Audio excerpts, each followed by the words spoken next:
oitavo ano é o seguinte: tem uma aula que a gente vai postar agora que é a respeito do nosso próximo capítulo, que é o período regencial no Brasil, tá bom?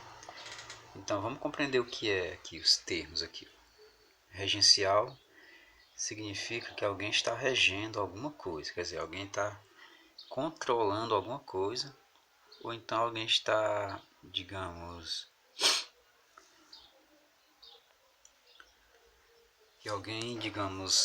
está governando no lugar de outro, enquanto o outro não pode assumir. Para entender melhor é o seguinte, ó, o Dom Pedro I ele deixa de ser imperador do Brasil, ele desiste de ser imperador e deixa aqui o seu filho Pedrinho aqui, o Dom Pedro II, tá? Só que ele tinha apenas 5 anos de idade, não tinha como ele governar o país, né? Então o que é que acontece? O pessoal escolheu alguns deputados e ministros, deputados ou senadores, né? E esses deputados e senadores iam governar o Brasil, educar o Pedrinho até ele crescer para tomar de conta do país. Isso aqui era tudo previsto na Constituição, por isso que eles fizeram isso. Então, os deputados e senadores que estavam governando até o Pedrinho crescer eram os regentes, tá bom? Eles iam reger o país até a subida do imperador. Então, por isso que chama de período regencial do Brasil. No finalzinho do capítulo anterior, nós vimos que o Dom Pedro não estava mais agradando. O Dom Pedro estava pisando na bola, estava aí fazendo muita bobagem, muita coisa que ninguém estava concordando mais com o que ele estava fazendo. O pessoal começou a chamar ele, o Dom Pedro é um traidor. Ele está mais preocupado com Portugal do que com o Brasil. Afinal de contas, o pai dele havia morrido em Portugal, né? Lógico que ele tinha que se preocupar com o país. Como assim? Ele era o filho mais velho. Como ele era o filho mais velho, ele não ia deixar o Brasil, ele não queria deixar o Brasil para ele assumir o reino de Portugal. Então ele colocou lá a sua filha, Maria da Glória, também pequena. Maria da Glória, para ser educada pelo seu irmão Dom Miguel.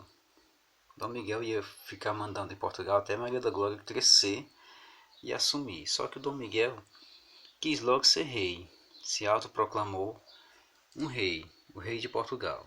E o Dom Pedro não gostou, né? Aí ele começou a organizar uma revolta lá em Portugal para combater o irmão Dom Miguel, que havia tomado o trono da filha do Dom Pedro, Maria da Glória. Aí os brasileiros ficaram bolados com Dom Pedro, né? Como é que ele acaba de proclamar uma independência e vai lutar pela independência de outro país? Então isso aí já fez com que o Dom Pedro perdesse popularidade, viu? Isso aí já fez com que ele não fosse mais aquele queridinho da população, aquele salvador da pátria, não. O pessoal começou a ver ele com outros olhos, viu? Só que além disso aqui, ele também tinha interesse em declarar guerra na América do Sul contra um vizinho que a gente conhece como Argentina. Ele declara guerra contra a Argentina por causa do Uruguai. Como assim? Qual foi o motivo dessa guerra? O motivo dessa guerra é que o Brasil queria pegar esse pedaço aqui chamado Uruguai para ele, né? E o Brasil ia ser bem maior do que o que é hoje. Só que o pessoal do Uruguai não se identificava com os brasileiros. Eles eram colonizados por espanhóis. E a Argentina também tinha interesse em pegar o Uruguai para ela. E assim os dois países começaram a brigar pelo Uruguai. Que no final das contas a Inglaterra interferiu aqui, então negociaram. E o Uruguai acabou se tornando um país independente depois do final dessa guerra aí. Tá bom? Nenhum país, nem o Brasil nem a Argentina ficou com a região. Então essa aqui foi a chamada Guerra da Cisplatina, né? Em que o Brasil tinha interesse em anexar o Uruguai e por isso Dom Pedro declarou uma guerra imensa, gastou um monte de recurso, colocou jovens no exército aí sem necessidade nenhuma para morrer no exército na guerra. E isso acabou ainda mais prejudicando a imagem do imperador, que não está reanelando lá essas coisas, né? Então o pessoal, insatisfeito com Dom Pedro, começa a fechar as portas para ele, né? Ele viaja até Minas Gerais com sua carruagem, seus amiguinhos, né? Os mineiros não recebem ele muito bem, né? Fecham portas, trancam portas, abandonam casa, vão passar uma temporada em outro lugar. Chega a cidade meio assim, uma frieza danada com Dom Pedro. Ele acaba voltando para o Rio de Janeiro. Ele volta para o Rio de Janeiro, chega lá, os portugueses recebem ele muito bem, né? Aquele aplauso todo, aquele foguetório. Só que os brasileiros não gostaram da recepção e começaram a brigar com os portugueses. E foram brigas por cima de briga, muitas guerras, muitas guerrilhas ali. Teve a chamada Noite das Garrafadas, que foi uma confusão grande, né, entre brasileiros e portugueses, pelo fato de uns apoiarem o Dom Pedro e outros não, né? O brasileiro sempre foi bom nisso, e defender político, né? Então, o que é que ocorre? Com tanta confusão, o Dom Pedro resolve deixar o Brasil e morar em Portugal, porque não quer mais ser imperador.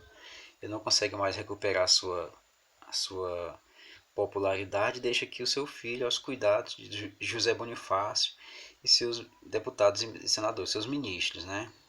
O José Bonifácio ia criar o Pedrinho, educar ele direitinho até ele completar 18 anos de idade e poder ser imperador do Brasil.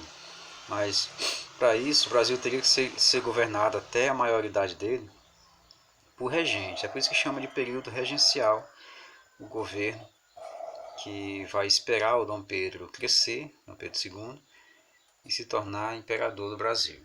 Tá bom?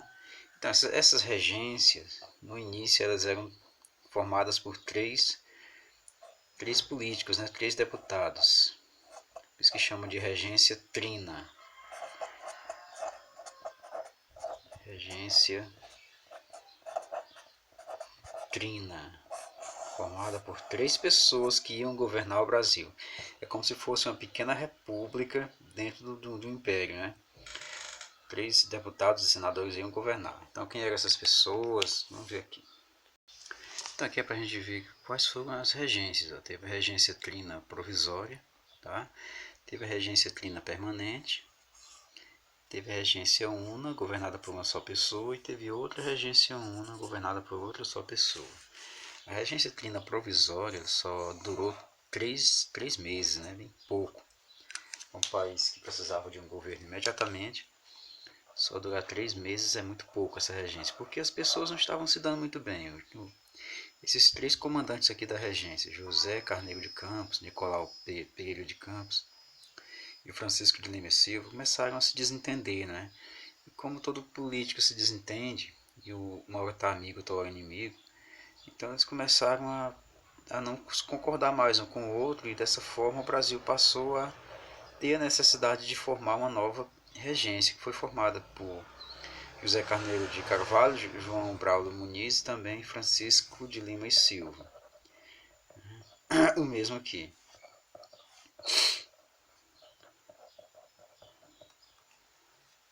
E durante esse governo aqui dessa regência, teve muita confusão, muita guerra entre liberais, né?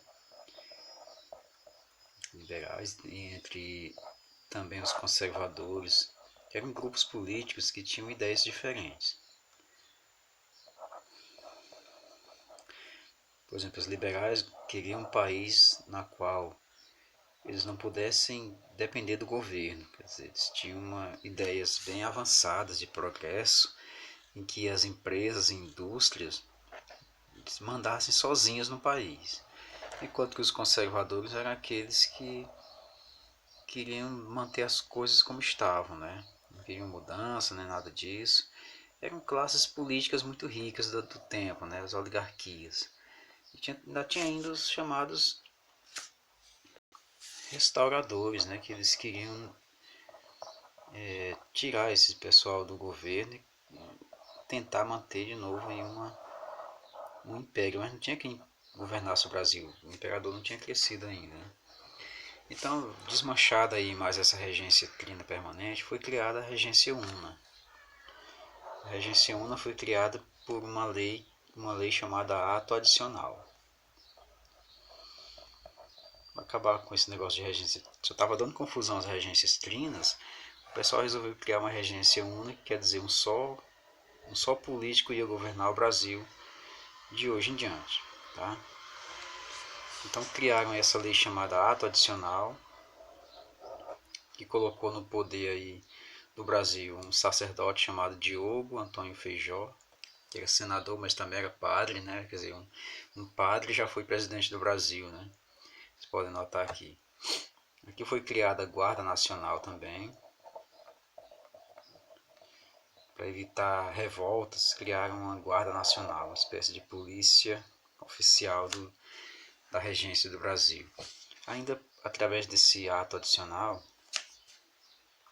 foi dada uma certa autonomia aos estados, né? Que antigamente eram chamados, não era o estado do Piauí, Ceará, estado do Maranhão, não, eram províncias do Piauí, província do Ceará, província do Maranhão.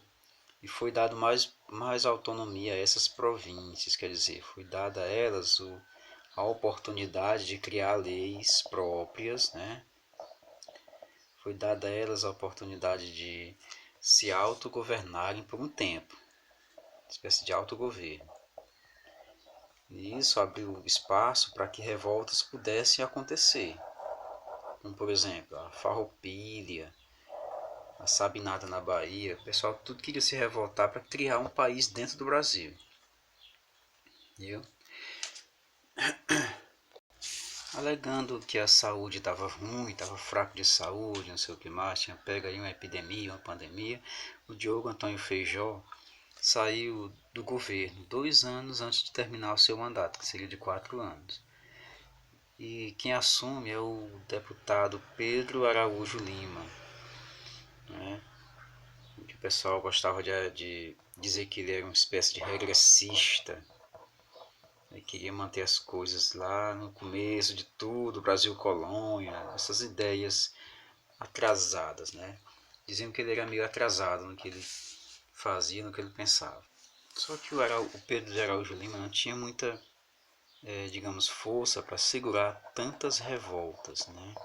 E as revoltas começaram a surgir de todo lado, numa situação que o Brasil ficou uma verdadeira guerra civil. E a única solução seria colocar logo um imperador para mandar no Brasil, porque senão o negócio não ia prestar, as coisas iam ficar cada vez piores e o desastroso governo das regências só tinha feito uma coisa, que foi, digamos, dar mais poder às províncias, né? No mais, eles não fizeram tantas conquistas, não. Foi mais briga política, briga por apoio, essas coisas.